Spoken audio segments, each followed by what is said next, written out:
Are you ready to perform at your highest potential? Thank you for joining this GP Strategies webinar, where we'll explore best practices and innovative insights to help you and your organization improve performance.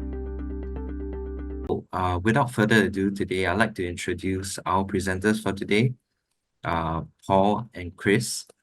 Paul's a principal of innovation and learning consultant, and Chris himself is the practice lead of business consulting. So today, without further ado, I'll hand it over to you, Paul, and have a great session today. Okay, thank you, Zach. Well, I think we should probably begin by telling you a little bit about our backgrounds and how we got interested in measurement. So, Chris, if you don't mind, I'll go first. Absolutely. Probably about 20 years ago, I started working in automotive training,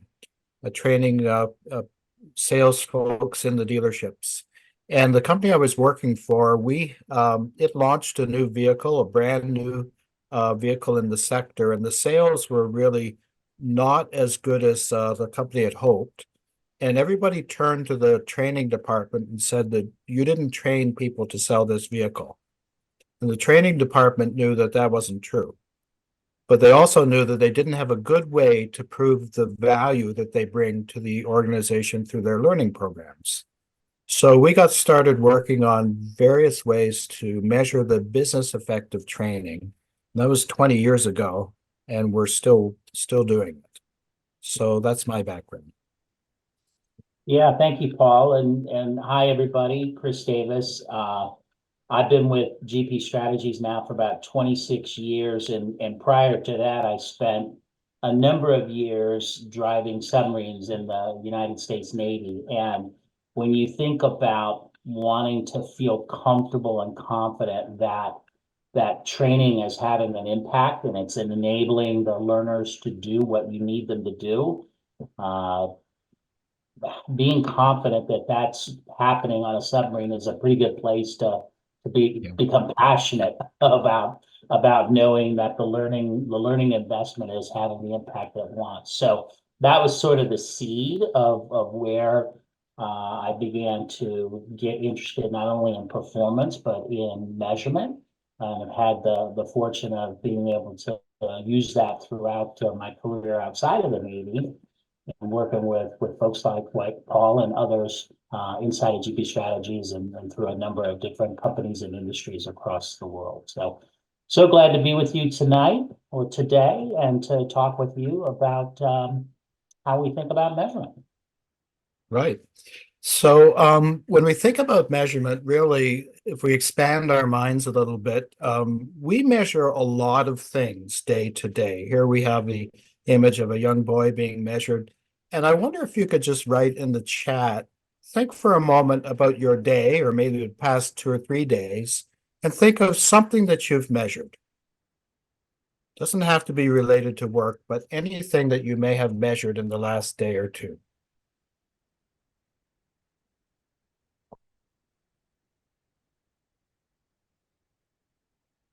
Blood pressure. Me too. Knowledge. Great. Spending. Oh, they're coming quickly. Time to complete task. My previous week performance. Anybody steps on the scale in the morning as you're getting ready for your day? You maybe measure your weight. Fuel mileage. Yeah. Performance improvement. Great. Assessment completion. There's lots of things. The milk for her coffee. Right. Okay. So we're measuring all the time. And so measurement is really just part of the way almost the way we define ourselves. In a lot of ways, it's how we think in terms of, whether or not we're being successful at the things we want to do. So we have a saying in GP Strategies that we measure both to prove and to improve. By which we mean, if we have a learning program or any kind of a program, a mentorship program or the introduction of a new technology, for instance, we want to prove that the investment in that program was worthwhile. But as we do that, we're also gathering data to always be on a continuous improvement path. So we're always looking to see what part of this program worked, in what circumstances did it work, in what circumstances did it maybe not meet our expectations. So data and feedback, in our opinion, is always good because it helps you both prove and improve as you go forward. Yeah, Paul, and I think that looking at the answers that folks put in the chat around the things that they measured today, mileage, the amount of milk for the coffee, these are all things that are looked at, I believe. People are looking at it to say, where am I currently? And did I get it right? And what do I need to do? Or how do I know if I'm at my target yet? So it's interesting to see that same concept in the everyday thinking of what we measure. Yeah, it sure is.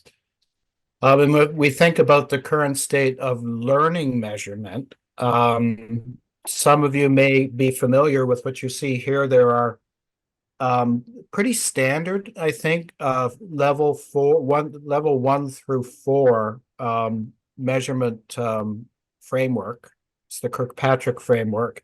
It's been toyed with over the years. Phillips added a level 5 for return on investment. And more recently, they've added a level 0, which they call the deployment phase. But if you look at the ways in which we traditionally measure learning, it really is about that deployment, engagement, learning gain, and then behavior change or transfer in level 3, and then the impact on the business and return on investment. And more recently, we've established an ISO standard for learning measurement, and it's basically falls into the 3 categories you see across the bottom of measures that are efficiency measures, measures that are effectiveness measures, and measures that are outcome measures. And as you see, the more we go to the more we progress along the arrow, the more these measures become more business focused, and the more the left of the arrow, they're more learning focused. Now, last year, Burson and Associates are they're always running surveys, but last year they ran their fairly typical annual survey asking learning leaders, what are you measuring? And so you can see that everybody's measuring activity, the number of enrollments, the number of completions. Everybody's interested to know, is the learning landing well? Are the learners satisfied with the learning? So these are all very, very common measures. Not as many people measuring job impact or business impact, and very few organizations are measuring return on investment. But when they ask the next question, and though you can see how they break down for efficiency and effectiveness and impact, but when they ask the next question, well, what matters? What would you like to be measuring? You can see it's almost the inverse. Everyone would like to be measuring business impact and job impact. And although they don't discount the efficiency measures, they do obviously recognize that what they really want to know is our investment in learning paying off at the business level? Yeah, I think, Paul, Yeah. I think what this talks about before you get to this slide is, going back to that poll and those numbers, is that the things that are measured most are the things that are the easiest to capture. They're the things that are the easiest to quantify. And what's measured the least are the things that are more difficult to be able to quantify and make connections between, the learning and these results. And so, that's kind of what we're going to talk about today in terms of how to flip these numbers around so that you can feel comfortable as an organization coming back to look at and provide measurement around impact, business, and those outcome focused areas that you saw in the framework. Yeah, and it's interesting you go there, Chris, because one of our partners, the Watershed, did a survey last year, and again, part of an annual survey that they do, and asking learning leaders, how many of you want to measure business impact? And virtually everyone does. And then asking, well, how many of you are actually measuring business impact? And only 16%. And then the question they ask after that is, well, why? Why are only 16% of you measuring business impact? And they gave them 4 choices to choose from. And Zach, I think this is where we want to do our poll. If you were asked that same question, and you were not measuring business impact, what would be the reason that you would choose of the 4 items that you have available there? Do you have competing priorities? Is it that you don't know what to measure? You don't know what, or you don't know how?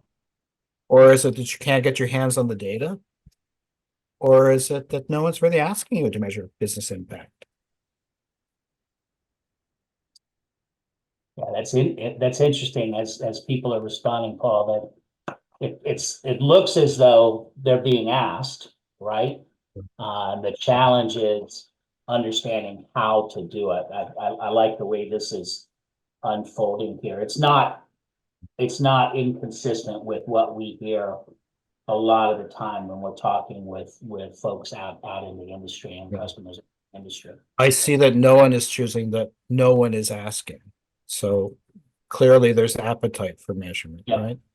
So when Watershed did the crunch their numbers, they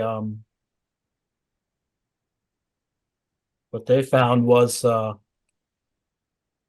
slide people were saying basically what this group said. We don't know what to do. We don't know what to measure. We don't know how to do it. And so that's what this session is really going to be about. It's going to help give some insights into, how can you figure out what it is you should be measuring? And then the second part of this program is, how might you do that? So in our organization, we've kind of come up with this thing that we call the alignment challenge. So we know we're going to have an investment in people, a learning program typically, and we know that we want that program to have some impact on the strategic goals of the organization. Another way of saying business impact. The question is, what should happen in between that would make that connection between our investment and our strategic goals? Now, a lot of times we take our best shot at it and we hope that everything turns out and that some sort of miracle occurs and everything falls into place. And then we can say, hurrah, our investment was a success. But as you all know, it's not always that simple. So if we go back to our traditional measurement framework and think about, well, could we adjust this somehow? Is there something we could do that would connect the left to the right? And so what we have determined is that, we need to spend some time up front before a learning program is even designed to get that program aligned with the business goals. So if we know what the business goals are and we align our program as we're designing it so that it will impact the business goals, then we have a much greater chance of being able to show that our program is in fact effective. And then we're able then to optimize that program. If you see, we've added level 6 there on the right. We can optimize it so that program, we can figure out where is that program going to be most effective and under what circumstances.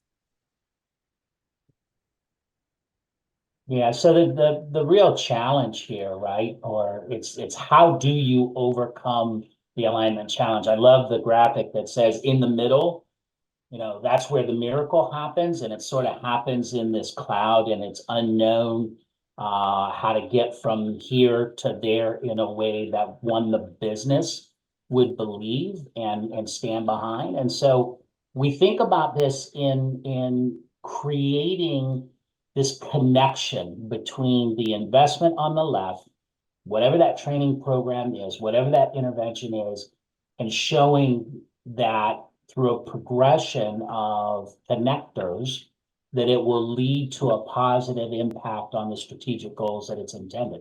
And we do this by connecting these things that we call leading indicators and business results. So when you think about the strategic goal on the far right, that's fairly simple. If you're talking about a sales program, right, maybe you're looking at market share, maybe you're looking at an X% increase in that particular automotive platform being sold, whatever it happens to be. That's a very concrete thing. But there are generally business results that happen before that. Now, business results, when we start talking about, if you can go ahead and advance, Paul, when we start talking about what they are, all of these things together create and demonstrate the evidence that this is working. And it allows us to be able to define the success of the investment in connecting it to the strategic goal in ways that are distinct and measurable, right? And so, next slide, Paul. This is what we call this, this connective tissue between it. So let's look at this for a moment. And one of the things I didn't talk about a lot yet, but I will through an example. Let's imagine that you have a restaurant and your goal for this restaurant is that it's profitable. You want to create a restaurant that's profitable. And you need to do something to work on and train the front of house staff, right? The wait staff for your restaurant.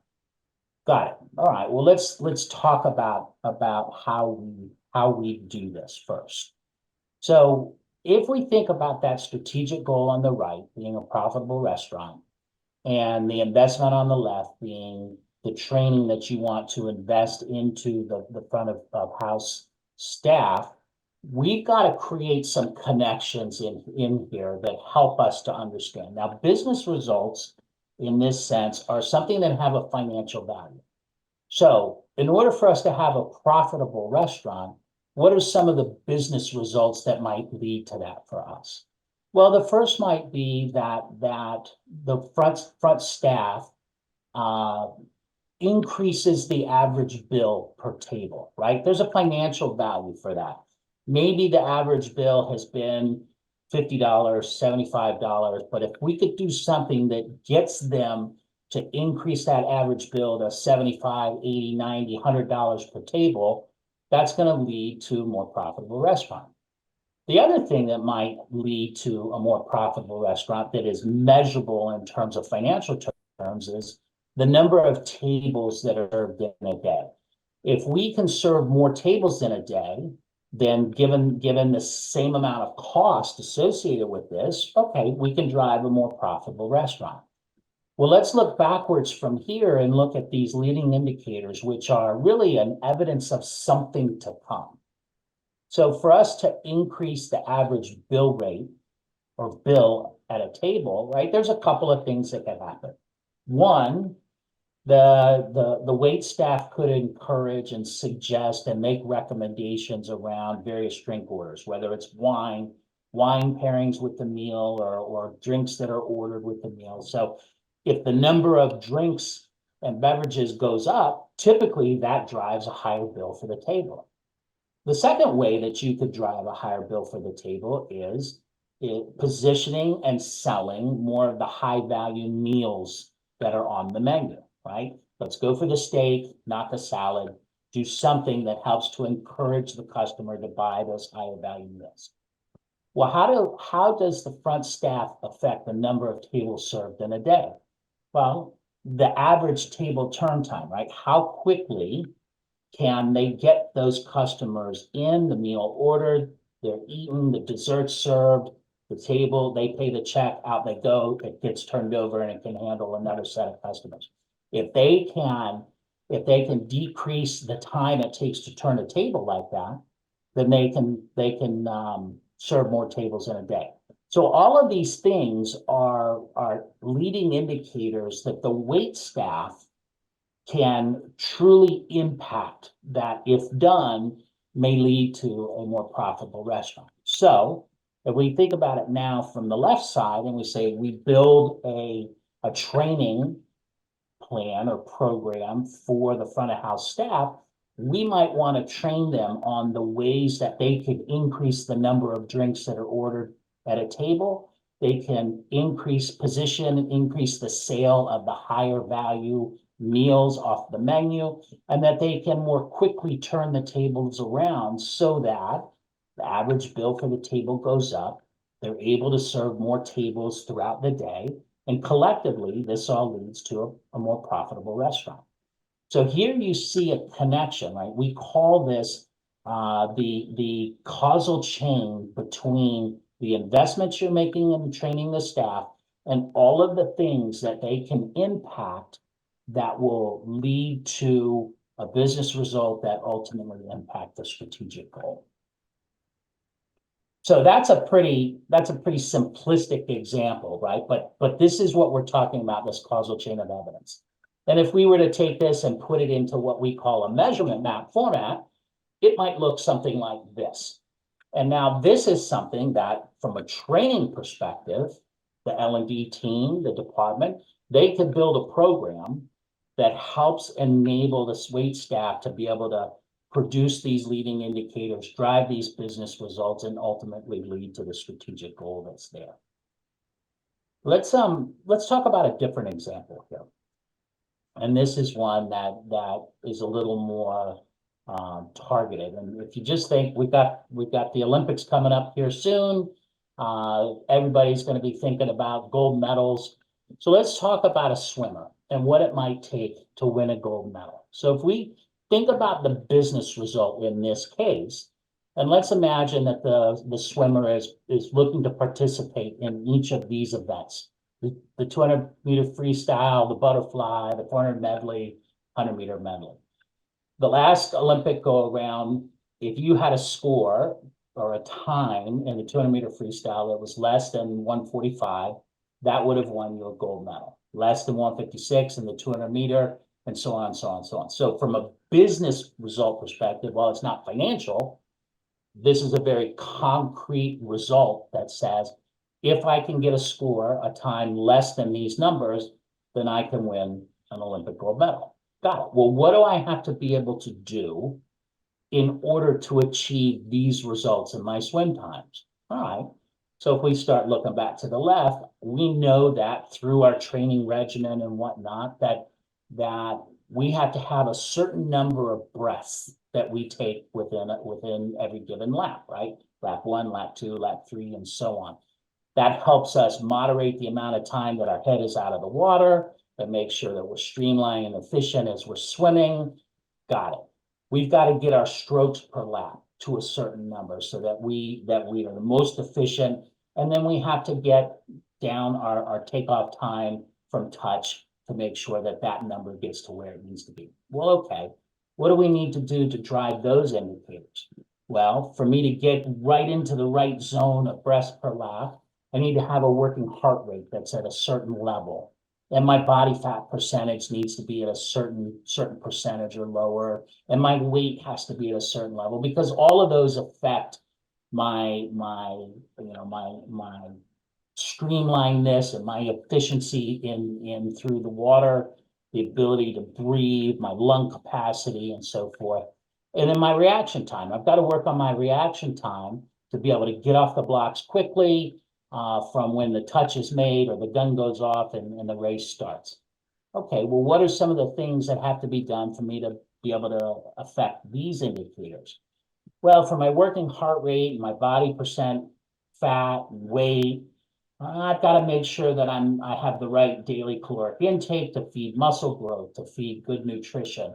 My resting heart rate has to be at a certain level, knowing that my conditioning is in the right place and that I get the right amount of sleep in hours in the night, that my weight strength training regimen is such that I'm this strong and I can do these kinds of pull-ups and things, right? All reflecting just my general physical conditioning that will lead to these indicators. Got it. Well, if I know that all these things are true, then we can build a training regimen, also known as the investment here, that will focus on us being able to measure our caloric intake, our resting heart rate, sleep, our weight strength, our pull-ups, and all of these indicators as we move from left to right and know and understand that if I'm hitting these metrics, then I can expect these business results that happen. And if I hit these business results, then I know that I can achieve the goal of winning an Olympic gold. Got it. Okay, so this is another fairly straightforward example, but what we really get to now is when we talk about the causal argument dilemma, right? Is that even though we've connected all of these dots, right, and made this causal linkage argument here, we're still challenged. And I would be willing to wager that you're standing there and you're saying, look, we've got examples of where we can point to this, but the business just says, how do we know that it's from this training program, right? Sales are up because you put training out. Well, maybe sales are up because not only did you put the training out, but we ran a marketing promotion or we ran a sales promotion that drove customers and it incented buying behaviors, not the efficacy of your sales training program. So how do we know that this improvement is because of what you did and not something else that's going on around you? And the fact is that there's no true formula that will ever eliminate all of that possibility out there. But there is a way for you as a learning leader within the organization to begin to make this causal argument that the business can align to. Remember, we're trying to solve this alignment challenge with the business. And what that means is that one, when you create that causal linkage, the cause has to precede the effect. So for example, in our restaurant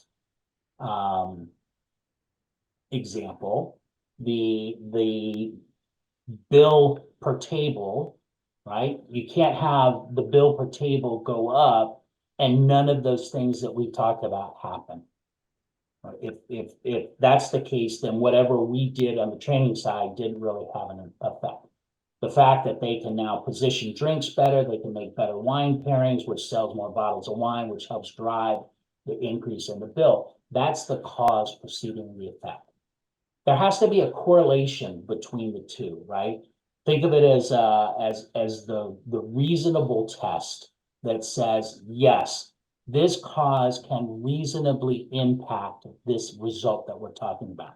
This leading indicator has an effect on the business result that we've linked it to, or the next leading indicator that we have linked it to. And the third is we've got to rule out other plausible alternative explanations, right? So these three key things are crucial in being able to demonstrate back to the business that the training investment is driving the impact that we want. Now, how do we assure this? Because ruling out the plausible alternate explanations is a bit of a challenge, right? That's the thing that we've really got to get to the heart of. So, Chris, before we move on, I wonder if I might just point something out. It sounds almost simplistic to say the cause must precede the effect. But where that becomes important to remember is when you start gathering data and you start thinking about, what are the time parameters? What data am I going to look at? And you start looking at prior performance and past performance before and after interventions. And it's very easy to forget this principle of the cause must precede the effect when you're looking at data sets. So I just want to throw that in as a little. that's a great point. And I think we'll talk a little bit more about that, in some of the examples that we bring up. So how do we rule out these plausible alternative explanations, right? And the way that we think about it is in two very distinct things. One, there's got to be a logic model in place, right? And that logic model lays out what it is that we are going to measure. The second thing is you've got to have a good research design, right? A plan for how you're going to go capture the data and how you're going to conduct your measurement study, your design study, impact study, and how you're going to measure. And there are two very specific tools that we use to do that. From a logic model perspective, it's the measurement map, which is those two examples that we just showed are the Olympic swimmer and the restaurant. Those are two examples of a measurement map. It creates this logic model of the cause preceding effect, creating a linkage between the leading indicators, the investment, the business results, and ultimately the strategic goal. And then the design plan or the measurement plan really lays out the how are we going to measure this? How are we going to measure what's in that map? And so it looks across a number of different things. It lays it all out and saying, we've got our map, so we know what we need to measure. We want to set parameters around the study population, right? So we'll have the study group, we'll have a control group that's in there. People that are affected by the training, not affected by the training, we can pick that out. You need to walk through and think about the other influencing factors that may have an effect on this. Seasonality, right? Is there an effect on seasonality, say, for example, in automotive sales? There probably is. So we have to take into account that seasonality, or maybe the marketing plan and the financing push that's been put out there. All of those factors have to become things that get considered as you're doing your measurement.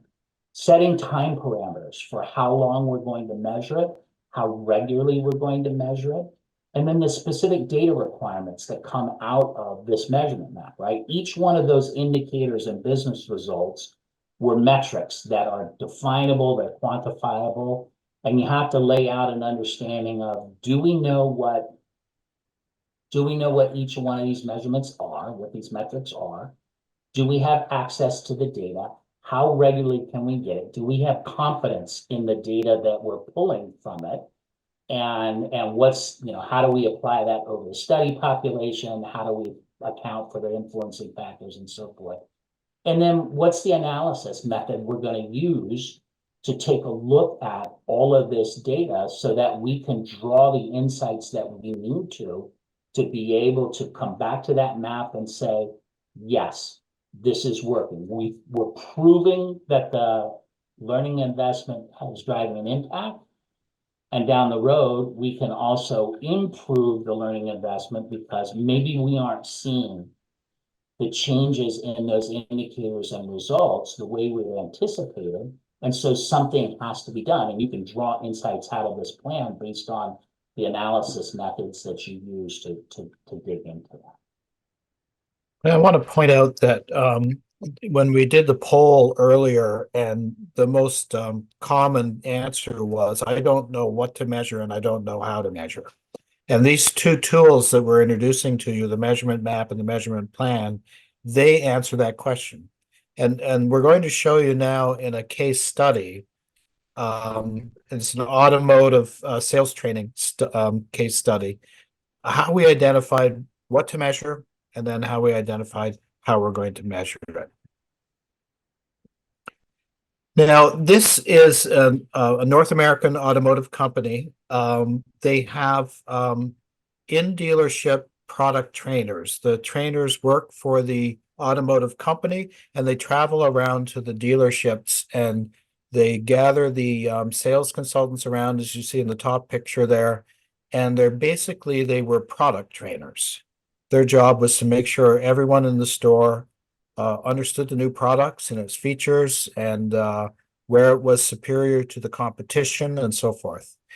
Now, the organization wanted the product trainers to couple of things. They wanted to improve the efficiency and effectiveness of the product trainers. They wanted them specifically to spend more time with new hires. The automotive sales business is a tough business, and you can wash out pretty quickly if you don't meet with success early. And the turnover rate in North America, at least in the automotive retail world, is pretty darn high. And so anything we can do to help new hires be more successful and to be more successful earlier has a great impact on the organization. So the approach was, let's change the role of the automotive product trainers a little bit. Let's make them less product trainers and more facilitators and coaches. And let's introduce more interactive activities with the sales consultants. So instead of just teaching you what the new product features are, let's practice how you might present those features to a customer in a sales conversation. And let's train the coaches now, we called them, not product trainers anymore, we were calling them coaches. Let's train them to listen more than talk, and to listen to and respond to the needs of the sales consultants as they meet with them in the dealerships. And again, let's focus them on the new hires. And then let's increase the time that they have to spend in the dealerships.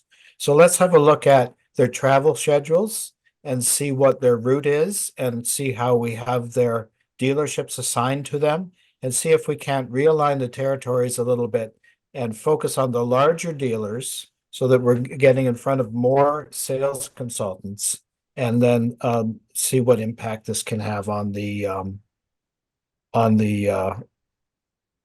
sales. So the questions we asked: do the product trainers add value? Did this program, which we called Fast Forward, did it enhance their value? And should we make any changes to the program? So again, this is our motto. We're measuring to prove and to improve. So we wanted to reach more vehicles. So we did a measurement map.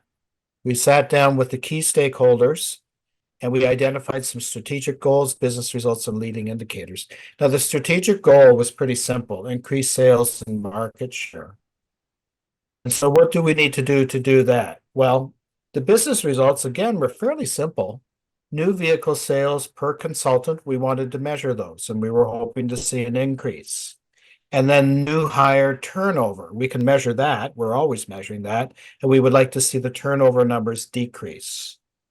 So working our way back through some leading indicators, well, the number of students per session, the total number of unique students that we reach, our mystery shop scores, and our customer satisfaction scores, all of those we felt would drive the new vehicle sales per consultant and the new hire turnover. And I won't read them all because we're going to be pressed for time if I do, but you can see some of the metrics we identified. In some cases, they were particular questions on a level 1 survey, like, did this course help me be more successful? In other instances, it was the percent of trainers who talk an appropriate amount. We measured the amount of time they were spent talking. The percent of trainers who had at least one coaching session per quarter, and so forth. We identified a number of metrics, and we started to keep track of them. And all of those things went to inform the design of the Fast Forward program.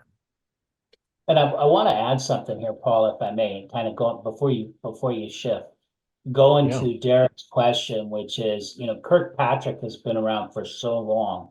How do you improve on the Kirkpatrick model? And I think what this particular map shows you is, as you're creating this causal chain of evidence between the investment, the indicators, the results, and so forth, you'll notice that there is a blend of various Kirkpatrick level indicators in here.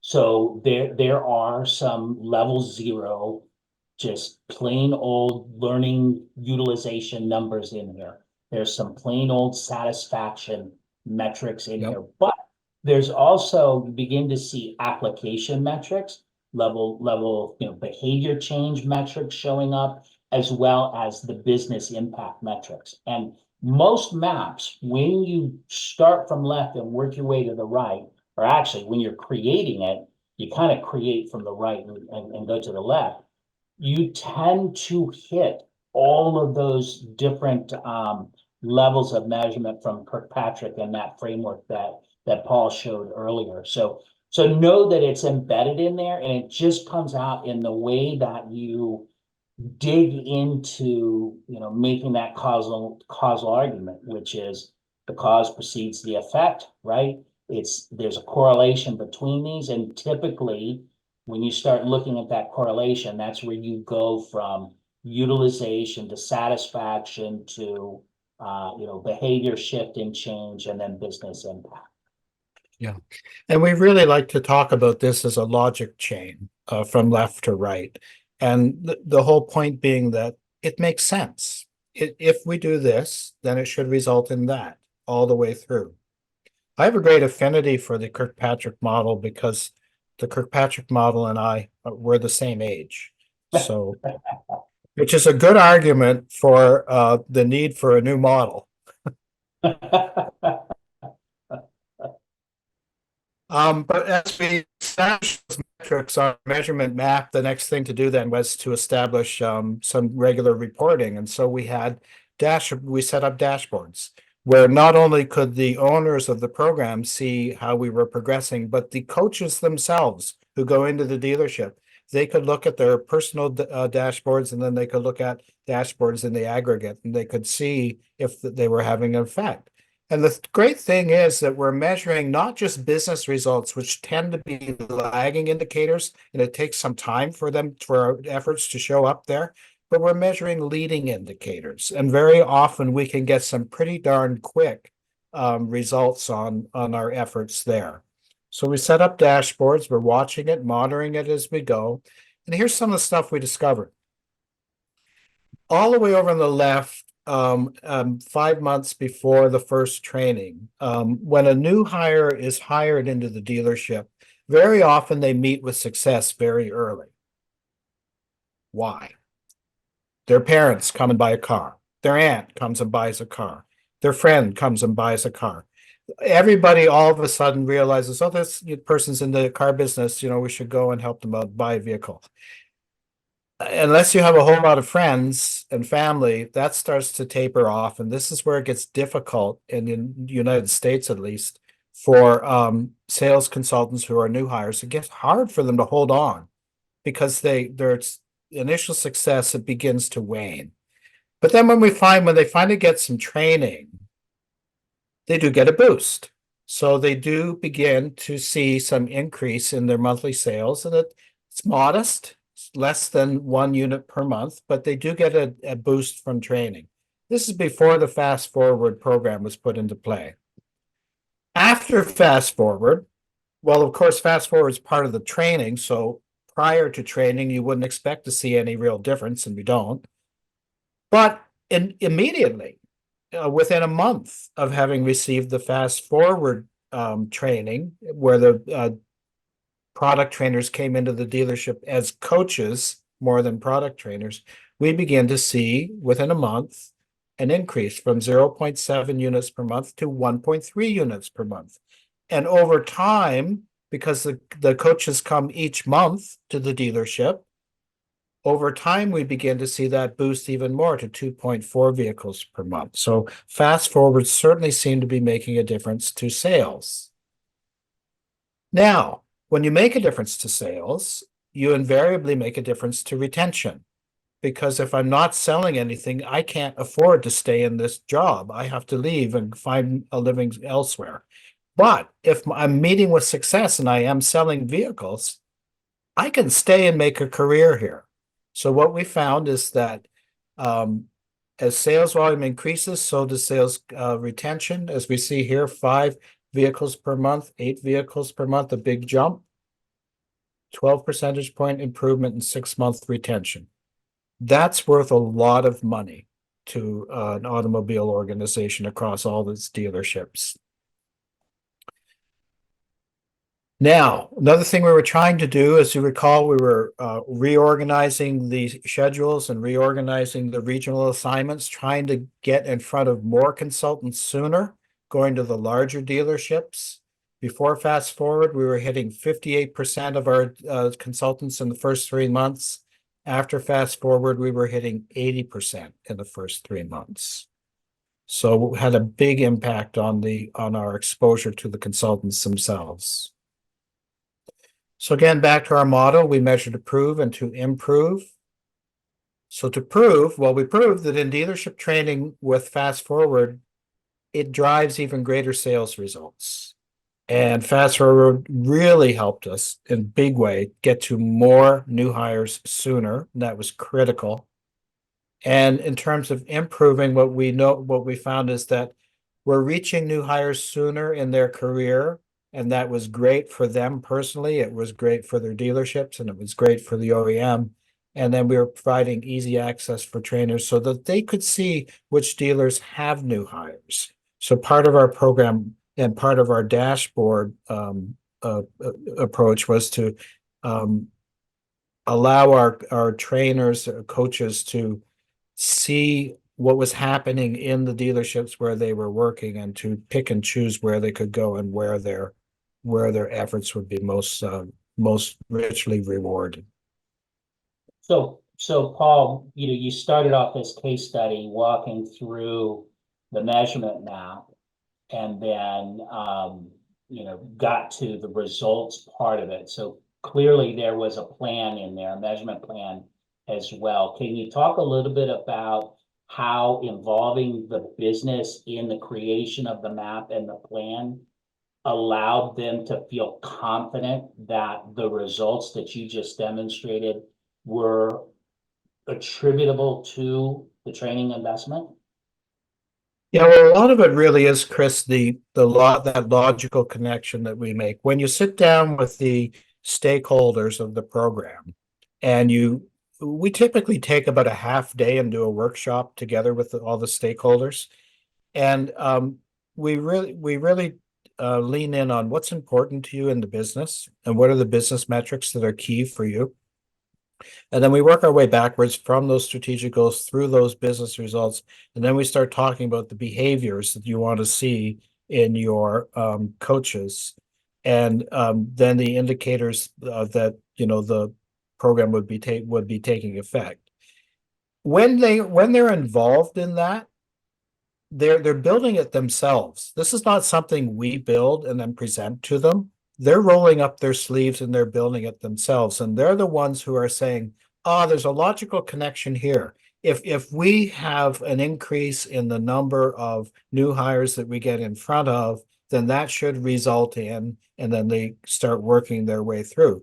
So the stakeholders own this measurement map because they have built this measurement map with our facilitation of their stakeholder meeting. Now, once the measurement map is built, then we do roll up our sleeves, and it is a little bit of nerdy work where we put together our measurement plan.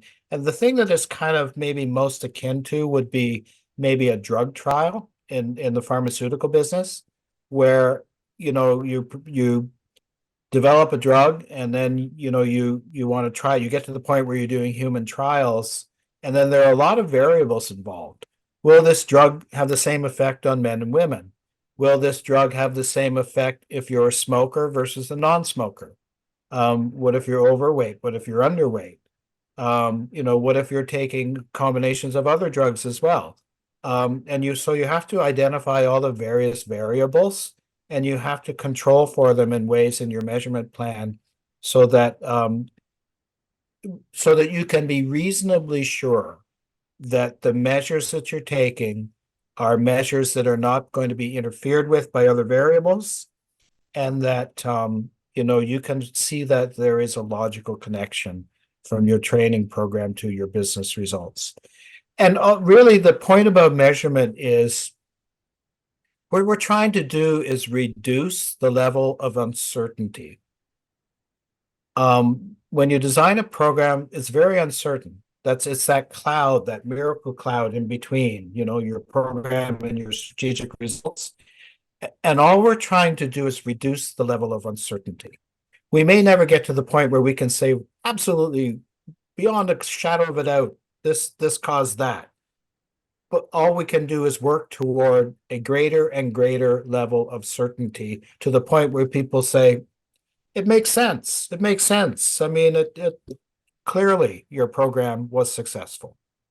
Yeah, and that's a great call out. I think in the several years that we've been doing this collectively with our customers, particularly on the business side, right? when they see the language that they know and they understand in the conversations with the learning functions, one, they open up more. They're more inclined to listen and speak and talk and collaborate with you. When they see their thinking on the page and their understanding of how the business works and all these things tick and tie together, then as Paul says, there's a eureka moment for them where they say, yeah, I get it. This makes sense. Now let's go look at the data and let's keep an eye on this and make sure that what we're expecting to happen is happening. And if it's not happening, then we know we can go back and make some adjustments. You know, we've seen the measurement map here used across a number of different ways with organizations to measure the impact of lots of different programs that you see listed here. In some cases, in ideal cases, the measurement map as a tool is used at the front end to help really articulate and define how the program, the investment should be designed, so that if you know that it's being built to drive the performance and the behaviors that you need. In other cases, the measurement mapping process has helped organizations realize that the training that they thought was supposed to drive a certain result doesn't address any of the things that are needed, any of the skills or the behaviors that are needed from that particular role to impact that result. And it causes them to go back and re-swizzle that training program because they realize the training's not even focused on the right thing if this is what we're trying to accomplish. So, you know, go ahead, Paul. I would say too that most of our engagements, Chris, we do not do a measurement plan. There's the measurement map and the measurement plan. In most of our engagements, the measurement map itself is so convincing and so satisfying to our clients that they say, we're good. I mean, it makes sense to us. Like let's push ahead. And we might do a little bit of monitoring with them. We might say, well, okay, well, we won't do a full-blown measurement plan, but let's at least monitor some of these metrics that we've identified. And some of them are things that they're already monitoring anyway. And so a lot of our clients will do a kind of a, let's do our measurement map and let's make sure some of our key metrics that we're already keeping track of are in there. And we won't do a plan. We'll just watch and see how those metrics move. Yeah. And I like the example you showed of the dashboards, right? A quick and easy dashboard can be created off of the metrics that are identified in the map and get ties to the data. So as you see that going up and down as a leading indicator, you can have an expectation that it's going to affect the next line of the map in a particular way, and you start looking for that to show up and so on and so on. Yeah. So I'm working with another automotive client here in North America where we're just putting together a measurement strategy for them, and we've done their measurement map and they're really excited. And we are just beginning to roll up our sleeves and build some dashboards with them. And it really opens their eyes to, and they're beginning to look at things in a much different way. And the head of the learning function is really excited because she really sees now that she's going to be able to demonstrate the effect that her programs are having on the business. And so, she's just on cloud nine. Yeah, so Paul, Ellis asked a question in the chat here about how were you able to show that retention was a result of the training program and not another factor? Yeah, very legitimate question. We did not go to we did not drill down and do extensive measuring to show the connections between things, mostly because most clients don't have the appetite to spend that kind of money and time. In the North American market, it's very well known that sales levels do drive retention. There are generic studies out there that show that. We didn't need to prove that in our case because it's a well-known fact that if you're successful, you're going to stick around longer. NADA does some studies that indicate that, and various other organizations do just generic studies. So we didn't have to prove that principle. But when we could show that the participants in the Fast Forward program were having greater sales success, and then when we did show that the retention numbers were better, it was just a very logical connection. Yeah, so a correlation between those two things. Yeah. Yeah. I mean, my challenge would be prove that it wasn't our program. So let's, I know we're coming up on our time here. Let's, what are the key things to take away from our conversation today? The first is that, and your poll showed it, right? Our studies show it, Burson studies show it, Watershed studies show it.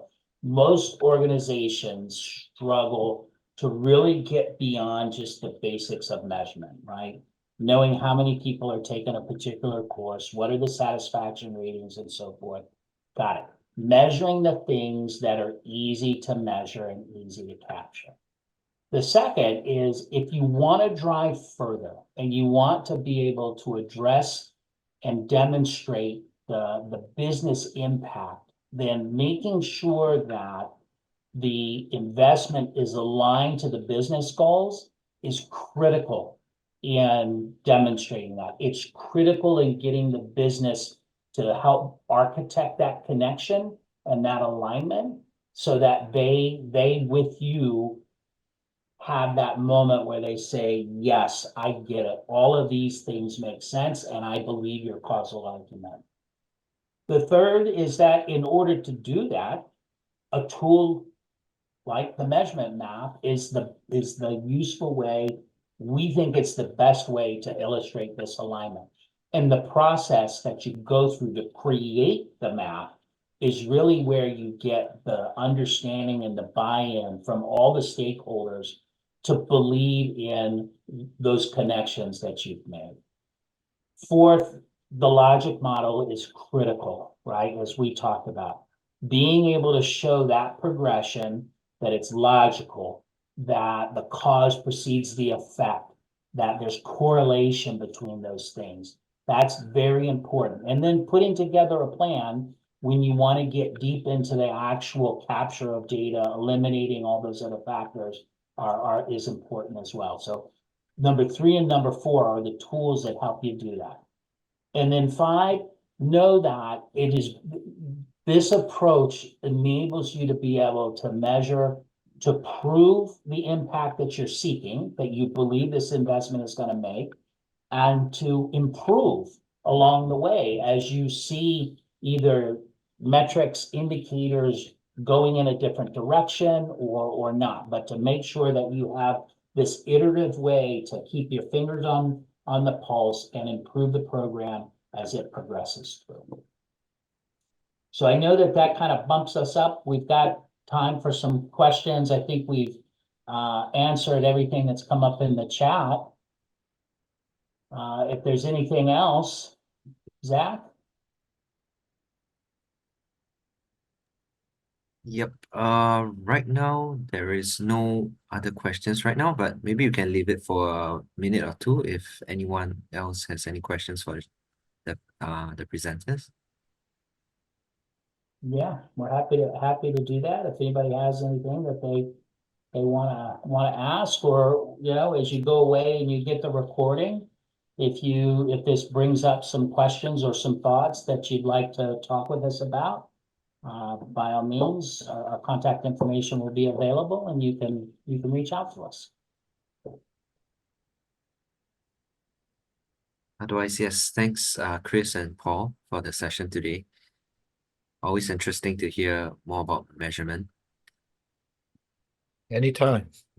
Yeah, it doesn't have to be as mysterious as it's made out to be.